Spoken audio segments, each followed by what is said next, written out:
संधी वारंवार येत नाही, ती साधण्याचा प्रयत्न करा. जगाच्या बाजारात स्वतःला सिद्ध करण्यासाठी कौशल्य वापरा. आता प्रत्येक क्षेत्रात स्पर्धा खूप आहे. स्पर्धेत टिकायचं असेल तर कष्टाला पर्याय नाही, असं प्रतिपादन गट शिक्षणाधिकारी सारिका कासोटे यांनी केलं. श्री यशवंतराव घाटगे हायस्कूल ज्युनियर कॉलेजच्या वार्षिक पारितोषिक वितरण समारंभात त्या बोलत होत्या. कागलमधील श्री यशवंतराव घाटगे हायस्कूल ज्युनियर कॉलेजचा वार्षिक पारितोषिक वितरण समारंभ संपन्न झाला. गटशिक्षणाधिकारी सारिका कासोटे यांच्या हस्ते गुणवंत विद्यार्थ्यांना प्रमाणपत्र आणि बक्षिसं देऊन गौरवण्यात आलं. अध्यक्षस्थानी मुख्याध्यापक एस पाटील होते.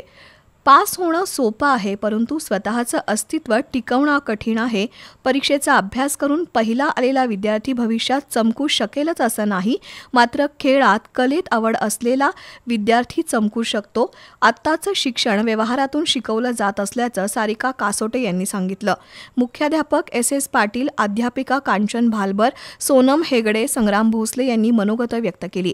यावेळी अजितसिंहराव घाटगे विद्यामंदिरच्या मुख्याध्यापिका सविता मगर यांच्यासह शिक्षक आणि विद्यार्थी उपस्थित होते.